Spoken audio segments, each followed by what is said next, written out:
길이 좋지 않아서 새벽 예배도 못하고 라틴어 사역도 못했는데 아침에 일어나서 바깥을 보니까 정말 하얀 세상이 되어 있더라고요. 너무 좋다 그런 마음들 들기도 하고 그때 갑자기 그런 말씀이 떠올랐습니다.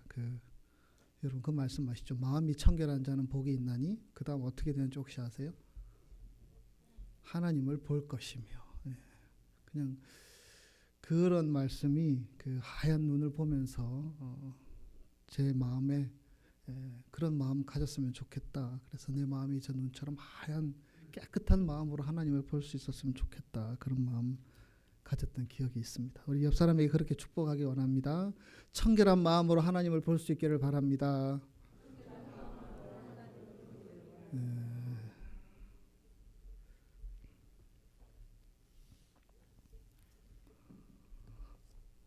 빅터 프랭클이라는 심리학자 여러분 아실 겁니다. 의미요법의 창시자고요. 여러 가지 책들을 많이 썼는데요.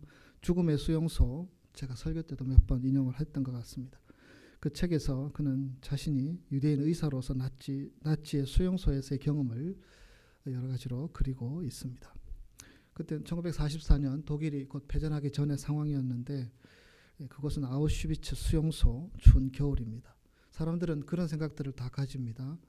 이번 크리스마스 때는 집으로 돌아갈 수 있겠지. 이번 크리스마스 때는 가족들과 함께 만날 수 있겠지. 그런 기대들을 가지고 힘든 가운데 지내고 있었습니다. 하지만 그에도 아무런 소식이 없이 그냥 크리스마스가 오게 되었고 그래서 그 어간에 그 추운 겨울 어간에 많은 사람들이 죽게 되었다고 합니다. 하지만 빅터 프랭클이 자세히 살펴보면서 그럼에도 불구하고 그 어떤 어려움의 과정들을 지나가면서도 도저히 살아남을 수 없는 환경 가운데 끝까지 살아남은 사람들이 있는 것을 보게 되고 또 그들은 어떤 마음으로 살아남았나 그런 어떤 질문들을 가지게 됩니다. 그가 알아본 바에 따르면 이 마음속에 분명한 희망이 있는 사람 또 무엇인가를 분명하게 기다리는 사람 사랑하는 애인이나 아내, 가족이 기다리고 있다는 것을 아는 사람 돌아가서 자기가 꼭 해야 할 일이 있는 사람 이런 사람들이 죽지 않고 끝까지 살아서 해방을 맞이하게 되었던 것을 이 프랭클은 목격하였습니다. 그는 그렇게 질문을 합니다. 사람이 무엇으로 사는가? 사람은 먹는 것으로 사는 것이 아니고 희망으로 산다. 사람은 기다림에 대한 기대로 산다. 그런 이야기들을 그 책에 기록합니다. 우리 인생에 있어서 무엇인가를 기다린다는 것은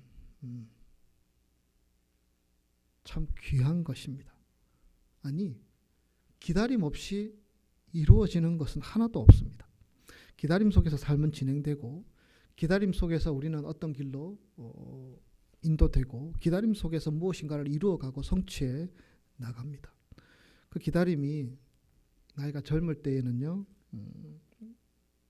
또 나이가 드셔서는 상황에 따라서 기다림의 내용은 조금씩 달라지죠. 결혼 정년기에 접어들면 남녀는 사랑을 기다리고 사랑하는 사람을 기다립니다. 결혼해서 자녀를 낳게 되면 우리 아이가 빨리 컸으면 좋겠다. 커봤자 별 것도 없는데 빨리 컸으면 좋겠다. 이 생각들 다들 하죠. 그래서 빨리 왜 우리 아이가 커서 막 이제 태어났는데 같이 뭐도 하고 그런 기대들, 기다림들 이야기하지요. 병원에 입원한 사람은 빨리 회복됐으면 좋겠다 기다리게 되고요. 집 없는 서름에서 사는 사람은 자기가 빨리 새 집으로 이사 갔으면 좋겠다 그런 것을 기대하며 열심히 일을 하지요. 분단된 대한민국에서는 통일의 날을 기다리며 살아가는 사람들이 있습니다. 가정에서 관계가 힘든 사람들은 우리 가정이 빨리 행복해졌으면 좋겠다 그런 기다림들, 바람들이 있고요. 사업에 어려움을 겪는 분들은 빨리 성공하게 될 그날을 기다리면서 열심히 일하며 살아갑니다. 삶은 모든 면에서 기다림의 연속입니다. 이것을 기다리고 또 그것이 이루어지면 또 다른 것을 기다리게 되지 않습니까? 거꾸로 말해서 기다림이 없는 삶은 하나도 없습니다. 무엇인가를 기다린다는 것은 그 자체가 우리의 삶입니다. 내가 뭔가를 기다린다는 것은 내 마음속에 뭔가를 희망하는 것, 소망하는 것이 있다는 증거이지요. 사람들은 모두 기다림 속에서 내일을 바라보고, 그래서 그 기다림 속에서 바라보는 내일로 인하여서 오늘의 고된 일들, 어려움들을 이겨내며 살아갑니다. 우리의 삶에서 기다림이 만약에 없어진다면 그것은 절망이다, 이렇게 말하는 심리학자들도 있습니다. 여러분, 그렇지 않습니까? 내가 만약에 기다리는 것이 아무것도 없고 오직 죽음만 기다리고 있다면 얼마나 적막한 것입니까? 얼마나 무서운 것이겠습니까? 우리가 기다리는 것이 있기 때문에 꿈을 키워가는 노력이 있고요. 기다림이 있기 때문에 고난의 역경들도 우리가 이기며 나아갈 수 있지요. 지금은 내 사업이 미약하지만 나중에 큰 결실을 거둘 것을 기대합니다. 지금 시작된 유학 생활이 참 버겁지만 열심히 노력하면 꼭 성공할 것이다. 우리는 이런 기다림의 잣대 가운데 우리 자신을 집어넣고 그런 기다림 가운데 살아가지요. 신앙생활에 있어서도 기다림은 참 중요합니다. 특별히 하나님과의 관계에 있어서 기다림은 무엇보다 중요합니다. 하나님은 우리를 기다리게 하시는 분이십니다. 하나님의 때를 기다리게 하셔서 그 때가 되었을 때 이루어 주시는 일들, 그리고 그 때를 기다리는 과정 속에서 하나님을 의지하고 하나님과의 관계들을 맺어나가는 과정들, 그러한 것을 통하여서 하나님은 우리에게 다가오십니다. 그러나 우리는 자꾸 우리 중심적으로 생각합니다. 우리 중심의 기도를 하고, 그래서 내가 원하는 이 시점에 그 기도가 응답되기를 바랍니다. 기도했던 내용들이 응답되지 않고, 기도했던 그 때에 이루어지지 않고, 기도했던 바람들이 또 2017년을 지나가 버리게 되면 사람들은 실망하게 되고 좌절하고 마음에 하나님을 향한 원망이 자리하기도 합니다. 은혜를 받고 하나님 앞에 헌신하는 사람들도요, 하나님의 때를 기다리며 해나가야 하는데, 그래서 정도를 바르게 하고 그렇게 차근차근 해나가야 하는데, 배움과 훈련, 연단의 과정을 거쳐서 우리가 하나님 앞에 나아가고 헌신하고 또 하나님의 은혜를 체험하고 하나님과 깊은 교제를 가지고 그렇게 나아가야 하는데, 기다림이 없으면 우리는 하나님께서 그 기다림의 끝자락에서 예비하신 하나님의 것들을 누리지 못하게 된다는 것입니다. 하나님께서는 우리가 바르게 성장하기를 원하십니다. 기다림의 과정을 통하여서 이루어 주시는 하나님의 것들을 누리기를 원하셔서 그 과정들을 밟게 하십니다. 사람들은 빠름을 원하지요. 빨리 응답되었으면 좋겠다. 그러나 하나님은 발음을 원하십니다. 그리고 우리 신앙생활은 이 빠름과 발음 사이에서 갈등과 저항이 존재합니다. 오늘 우리 정 권사님 읽어주신 이사야 말씀, 이사야는 하나님께서 이스라엘 백성들에게 말씀을 선포하라고 보내신 예언자이죠. 그런데 이 이사야가 활동하던 시대는 유대 나라의 역사 가운데 아주 번성하던 시기였습니다. 여러분, 유대 나라의 첫 번째 왕은 사울 왕이고요. 두 번째 왕은 누구입니까? 다윗이죠. 다윗, 솔로몬 시대 이스라엘이 막 번성을 했었습니다. 근데 이제 나라가 나뉘어지죠. 북이스라엘, 남유다. 그리고 참 힘들었습니다. 나라가 작아지고 또 백성들도 작아지고 힘도 작아지다 보니까 여러 가지로 경제적으로 군사적으로 힘든 시기들을 보내게 됩니다. 하지만 이제 우시야 왕이 되고 13대 왕이 히스기야 왕인데요. 이 이사야가 활동하던 우시야 왕부터 히스기야 왕 시대 그 시기가 다시 한 번 더 제2의 어떤 중흥기라고 할 수 있습니다. 경제적으로도 안정이 되고요. 정치적으로도 아무나 쳐들어와도 우리가 이렇게 막을 준비가 어느 정도 되어 있는 그러한 시기였습니다. 그런데 문제는 여러분, 어떤 우리의 세상적인 풍요로움이 영적인 풍요로움을 보장하지 않는다는 것을 우리는 알고 있습니다. 이스라엘 백성들은 이사야가 예언하던 그 시기에 풍요로움을 느꼈고 안전을 느꼈지만 하나님과 점점 멀어지게 됩니다. 우리가 속된 표현으로 그렇게 하지 않습니까? 등 따시고 배부르면 이라는 표현들. 우리가 뭔가 하나님을 의지할 구석이 있고 뭔가 하나님께 기대해야 될 구석이 있고 뭔가 하나님께서 도와주셔야 될 부분이 있기 때문에 더 간절히 하나님 앞에 나아가는데, 그렇지 않을 때 참 하나님과 멀어지는 경우들. 그래서 이스라엘 백성들은 음란으로 치닫고 우상을 섬기고 또 탐욕을 부리며 하나님의 뜻을 뒤로 제쳐놓은 채 자기 뜻대로 살아가기 시작했습니다. 하나님의 뜻을 따르려는 마음보다는 자기 안일함과 편안함에 집착을 했던 것이죠. 그때 하나님께서는 그들을 징계하기 위해서 아수르라는 나라를 들어 쓰게 됩니다. 아수르는 그 당시 아주 강국이었고요. 그 나라를 통해서 이스라엘 백성들을 시험하고 연단하기를 원하셨습니다.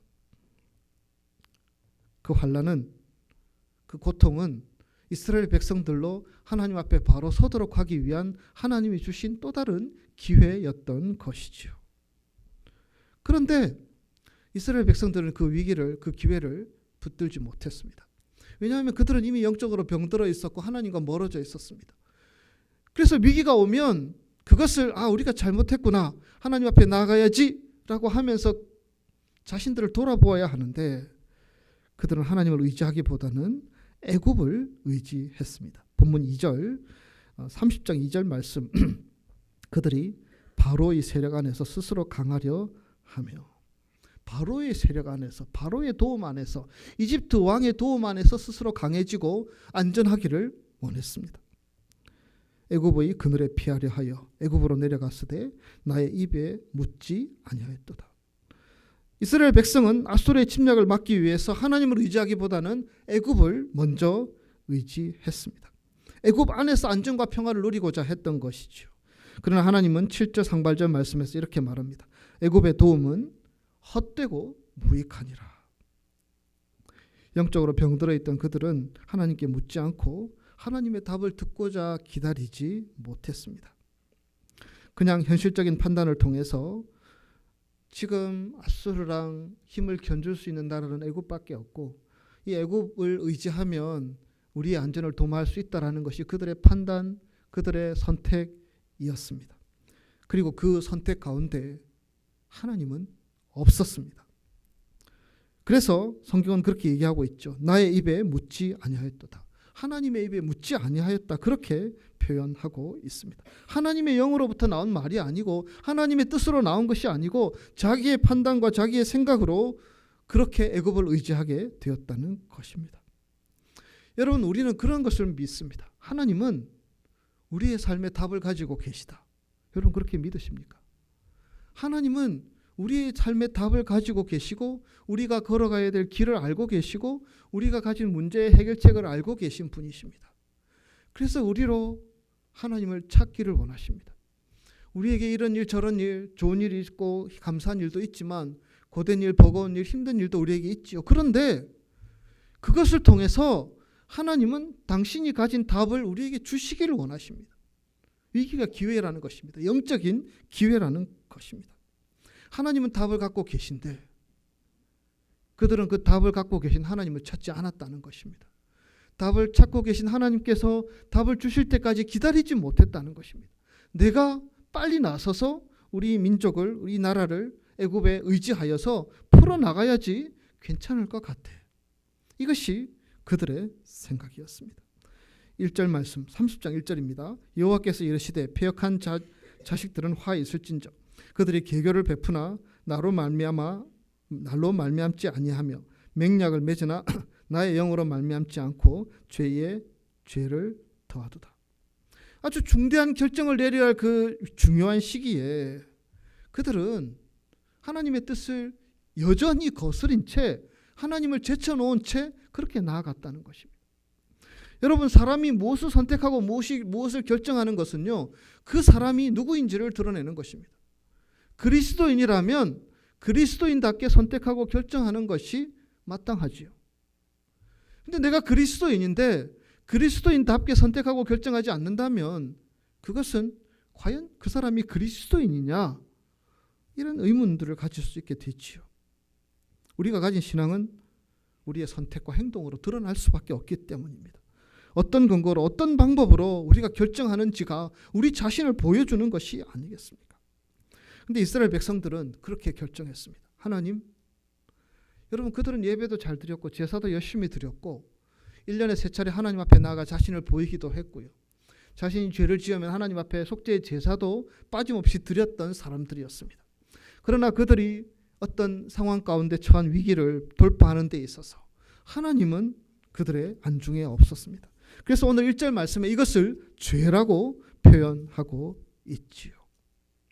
하나님은 애굽의 노예로 지내던 이스라엘 백성을 모세를 통해서 구원하셨습니다. 그런데 그들은 속도 없이 다시 보물 재물 잔뜩 가지고 애굽으로 가서 굽신거리며 아수르가 우리를 공격하니까 우리를 도와달라고 그렇게 다시 과거의 굴레를 뒤집어 쓰려고 하고 있습니다.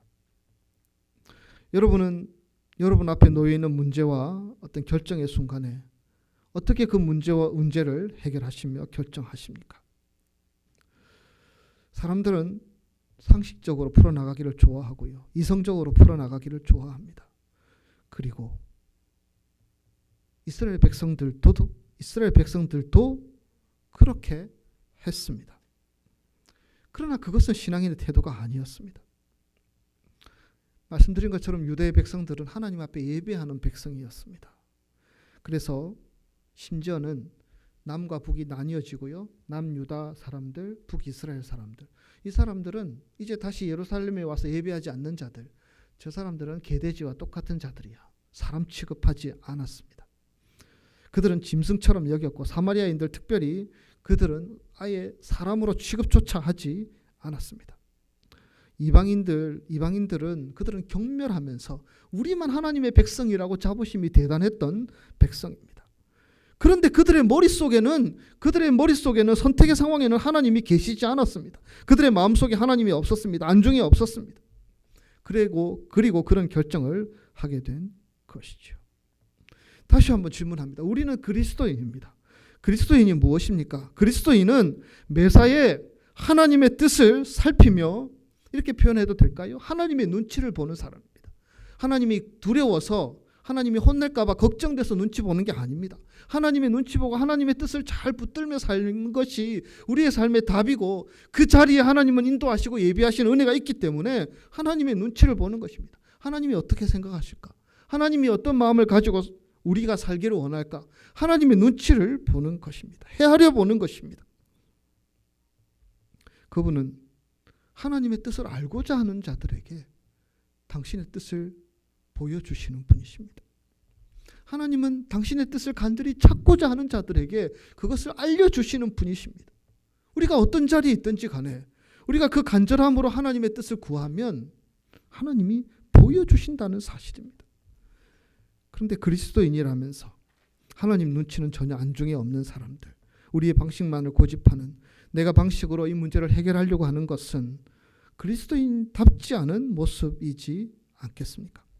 하나님께서는 이스라엘 백성들에게 그렇게 말하고 있습니다. 멈춰서서 고요해라. 돌아서서 잠잠하라. 기다리며 하나님의 사인을 받으라. 본문 15절 말씀, 우리 함께 15절 말씀 읽겠습니다. 주 여호와 이스라엘의 거룩하신 이가 이같이 말씀하시되 잠잠하고 신뢰하여야 힘을 얻을 것이거늘 너희가 원하지 아니하고. 하나님이 무엇이라고 말씀하고 계십니까? 여러분, 사람들이 문제를 해결하기 위해서는 힘이 있어야 되고요. 지혜가 필요하지요. 그래서 음식을 섭취하고 훈련을 통해서 힘을 길러야 하지요. 그것이 국가적인 차원이라면 군사력을 증대하고 주변 사람들과 외교 관계를 잘 해야 되겠죠. 그래야지 이 어려운 위기들을 풀어나갈 수 있겠죠. 그런데 하나님께서는 지금 15절 말씀에서 이스라엘 백성에게 그렇게 말씀하고 계십니다. 너희가 돌이켜 조용히 있어야 구원을 얻을 것이다. 이게 무슨 말입니까? 이어지는 말씀, 잠잠하고 신뢰하여야 힘을 얻을 것이거늘. 그렇게 말씀하고 있습니다. 여러분, 돌이킨다는 것은요, 회개한다는 것을 말하는 것입니다.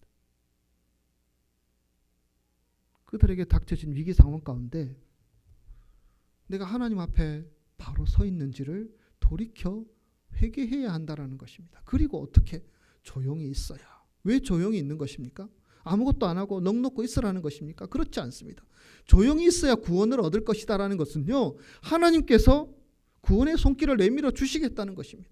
하나님이 손을 내밀어 주셔서 손을 잡게 하셔서 그 자리에서 끌어내 올려 주시겠다는 말씀입니다. 어떻게 하는 자리에? 돌이켜서 회개함으로 조용히 하나님의 때를 기다리는 자들에게 구원을 베풀어 주시겠다는 말씀입니다. 또다시 무엇이라고 말씀하십니까? 잠잠하고 신뢰하여야 힘을 얻을 것이다. 잠잠하라는 것입니다. 동분서주하면서 애굽에 붙을까 어디에 붙을까 막 찾아다니면서 힘쓰지 말고 잠잠히 하나님께서 어떤 방법으로 하나님의 패를 쥐고 계시며 어떻게 우리에게 보여주실지를 잠잠히 기다리라는 것입니다. 그리고 어떻게 하라고요? 신뢰하여야. 그냥 넋놓고 기다리는 것이 아니고요. 믿고 기다리라는 것입니다. 신뢰하고 기다리라는 것입니다. 그때에 그 상황을 이길 수 있는 힘을 얻을 수 있는다. 하나님이 지금 그렇게 말씀하시는 것입니다. 하나님은 우리의 내면을 보시는 분이시죠. 하나님은 우리의 내면이, 우리의 중심이 얼마나 하나님을 신뢰하고 있는지를 보기를 원하십니다. 하나님은 우리가 우리 자신을 돌이켜서 우리의 허물과 죄악들이 무엇인지 알고 하나님 앞에 회개하는 자 되기를 원하십니다. 그리고 잠잠히 하나님의 때를, 고요히 하나님의 때를 기다리는 자 되기를 원하십니다. 하나님은 우리가 그 신앙의 여정으로 들어가서 하나님과의 관계 속에서 우리 인생을 걸어가기를 원하십니다. 우리가 가만히 있으면 도태되고 또 불행한 삶을 살지 않을까 두려운 마음을 가질 수 있지요. 그러나 그 두려운 마음 속에 갇혀 있으면 하나님의 때를 기다릴 수 없습니다. 하나님을 기대할 수 없습니다.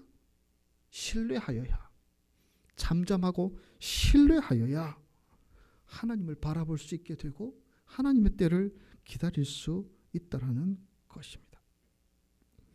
여러분, 우리의 삶에 하나님께서 들어오셔서 개입하실 시간, 상황들을 내어드리지 않는 자는 그것은 믿음이 없는 자입니다. 그렇지 않습니까? 내가 다 해결하고 내가 다 풀어나가고 내가 다 방법을 찾고 내가 다 동원해서 해나가는 것, 그것이 믿음입니까?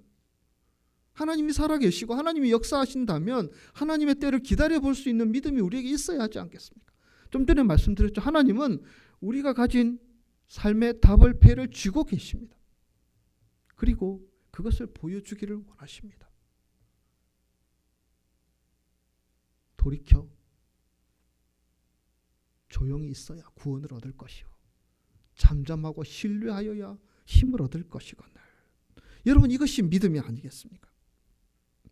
홍해와 애굽 군대의 추격이라는 사면초가에 처한 이스라엘 백성들에게 모세는 이렇게 요구하고 있습니다. 출애굽기 14장 13절 말씀 우리 함께 읽겠습니다. 모세가 백성에게 이르되 너희는 두려워하지 말고 가만히 서서 여호와께서 오늘 너희를 위하여 행하시는 구원을 보라. 너희가 오늘 애굽 사람을 영원히 다시 보지 아니하리라. 여러분, 이스라엘 백성이 이 홍해와 애굽 군대의 사이에 사면초가의 자리에 처하게 되었을 때 그들이 할 수 있는 것은 아무것도 없었습니다. 그래서 가만히 쳐다볼 수밖에 없었습니다.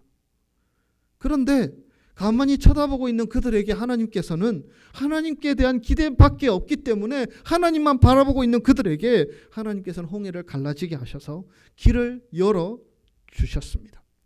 그래서 그렇게 말하고 있습니다. 가만히 서서. 여러분, 신앙의 영역에 있어서, 믿음의 영역에 있어서 가만히 서 있는 것은요, 무기력한 것이 절대 아닙니다.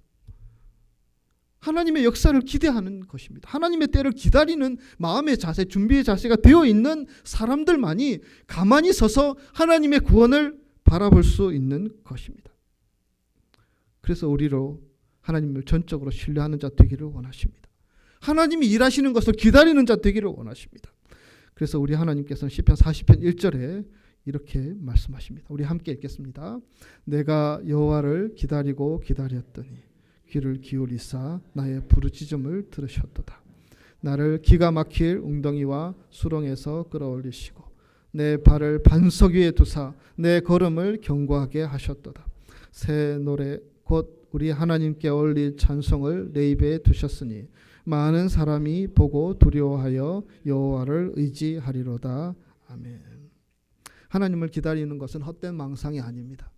하나님을 기다리는 믿음은 목적이 있는 기다림, 소망이 있는 기다림인 줄 믿습니다.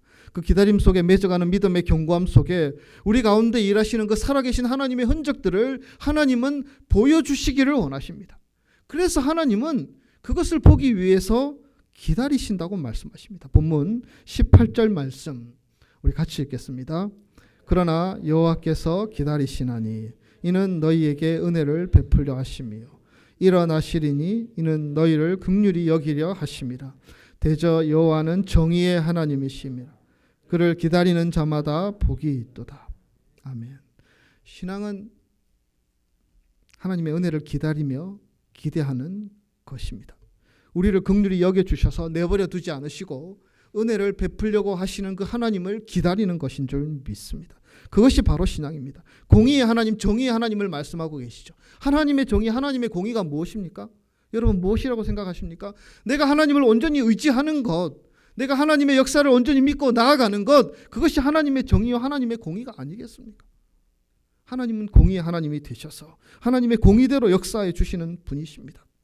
기다림의 길은 물론 좁은 길이며 세상의 유행과는 다릅니다. 다른 사람들은 기다리지 않고 자기가 척척 잘해 나가는 것 같고, 다른 사람들은 문제를 해결하고 또 정말 인간관계도 좋고 길들도 잘 알고 저세도 능하여서 그렇게 잘 풀어가는 것 같습니다. 그것이 맞는 것 같습니다.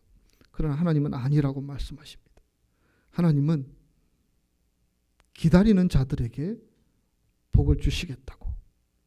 내가 당장 할 수 있는 무엇인가의 마음이 빼앗기지 말고 묵묵히 하나님의 때를 기다리며 믿음의 자리에, 하나님을 신뢰하는 자리에, 나를 돌이켜 회개하는 자리에 서 있는 자들 가운데 역사하신다고 말씀하시는 것입니다. 그리고 여러분 이 말씀 첫 자리 분명히 말씀하고 계시죠. 우리만 기다리는 것이 아닙니다. 하나님께서도 기다리십니다. 여러분 하나님이 뭘 기다리십니까? 우리가 하나님 앞에 나아오기를 기다리십니다. 우리가 오늘 말씀을 나누었죠. 돌이키기를 기다리고 계시고요. 고요하게 하나님의 구원을 바라보기를 기다리고 계시고요. 잠잠한 채 오직 나는 하나님을 믿습니다. 살아계신 하나님께서 나를 내버려 두지 않으시고 분명히 도와주실 것을 믿습니다. 이 신뢰하는 마음으로 나아오기를 하나님도 기다리고 계십니다. 그리고 그때가 되었을 때 하나님은 기다리는 자들에게 복이 있도다 응답하시겠다는 약속의 말씀이 아니겠습니까? 노아는 방주를 짓고 120년 기다렸습니다. 바보 같은 짓이죠. 120년 동안 방주 짓고 그 산 위에서 비가 내릴 것이다. 홍수가 나서 온 세상이 물바다로 잠길 것이다. 모두 다 비웃고 손가락질하고 모두가 다 그렇게 어리석다고 판단하던 그 시대에 노아는 하나님의 때를 기다리며 묵묵히 그 일들을 행해 나갈 수 있었습니다. 그 마지막 때 문이 닫히는 그때를 하나님은 기다리셔서 그것이 하나님이 약속하신 것이 이루어지는 것을 보여주셨지 않습니까? 수요일마다 저희가 사무엘상 말씀을 나누고 있는데요. 이 다윗이 사무엘로부터 기름 부음을 받았습니다. 왕으로 세움을 받았습니다. 하나님의 약속 들었습니다. 아무것도 달라지지 않습니다. 계속 그 자리에 그는 있었습니다. 계속해서 자신을 죽이려고 하는 위협들이 있었고요. 모두가 자신을 다 떠나버리는 외로움이 있었고요. 갈 곳이 없는 막막함, 그래서 블레셋으로 도망가고 저리로 도망가는 그런 어려움이 있었습니다. 불확실한 미래로 인한 혼란스러움이 그에게 있었습니다. 어떨 때는 미친 채 하면서 침을 질질 흘리면서 살기 위해서 몸부림치는 때도 있었습니다. 그러나 하나님은 다윗이 준비되기를 기다리셨고 하나님의 길을 때가 되었을 때에 열어 보여주셨습니다. 그것이 바로 기다리는 자들에게 주시는 하나님의 은혜가 아니겠습니까? 말씀을 정리하면서 우리가 두 번째 읽은 누가복음 2장 말씀을 잠시 묵상하기를 원합니다. 여러분 우리가 기다리는 데 있어서 궁극적으로 우리가 기다려야 될 분이 계십니다. 그분이 누구이십니까? 예수 그리스도이십니다. 해마다 대강절이 오고요. 우리가 성탄절을 기다리며 지내고 있죠. 근데 이 대강절의 의미는 예전에 주보에도 기록을 했지만 2000년 전에 오신 예수님을 기억하고 감사하고 나를 구원하시기 위해서 2000년 전 이 땅에 오셔서 십자가 지셔서 그 구원을 완성하신 주님께 감사하고 찬양하는 것입니다. 기쁘다 구주 오셨네. 그 주님을 찬양하고 드높이는 것입니다. 두 번째, 주님은 그 2000년 전에만 우리의 삶의 자리에 오시는 분이 아니고 지금도 우리에게 오셔서 기다리는 자들에게 찾아오셔서 구원의 열매들을 맺게 하시는 우리 구주 예수 그리스도이심을 알아서 다시 오실, 우리의 삶의 자리에 다시 오실 주님을 기다리면서 보내는 절기가 이 대강절의 절기입니다. 여러분, 누가복음 2장 26절 말씀 우리 같이 읽겠습니다. 그가 주의 그리스도를 보기 전에는 죽지 아니하리라 하는 성령의 지시를 받았더니, 예수님께서 오실 것이고 너가 예수를 만나기 전에는 죽지 않을 것이다, 주님께서 말씀하셨습니다. 시므온은 죽기 전에 그 예수 그리스도를 꼭 볼 것을 기대하면서 기다렸습니다. 그분은 이스라엘의 위로가 될 것이며, 그래서 그 위로를 기다리며 성령과 지혜가 충만함으로 주님의 때를, 주님의 약속을 기다리며 살았던 사람입니다. 그리고 오늘 본문 끝에 그는 예수 그리스도를 만나게 됩니다. 아기 예수 만나게 됩니다. 그리고 그 감격과 그 어떤 감사를 그는 하나님 앞에 고백하게 되지요. 여러분, 예수님 살던 시대에 예수님을 기다리지 않았던 사람은 아무도 없습니다. 모두가 다 메시아를 기다렸습니다. 모두가 다 메시아를 기다린다고 얘기했고요. 메시아를 기다리기 위해서 연구도 했고요. 메시아가 오셔서 우리의 문제를 해결해 주시기를 바라는 마음도 모두가 다 있었습니다. 그러나 실제로 메시아가 왔을 때 헤롯 왕도 거부했고요. 메시아가 왔을 때 이스라엘의 많은 영적인 지도자들, 종교 지도자들도 다 예수를 거부하고 부인하고 예수를 십자가에 못 박는데 내버려 두었습니다. 사람들은 어떠했습니까? 다 기다린다고 했는데 오셨는데도 맞을 준비도 되어 있지 않고 자기 살기 바쁘고 자기 문제 해결하기 바빠서 그렇게 살아갔던 사람들입니다.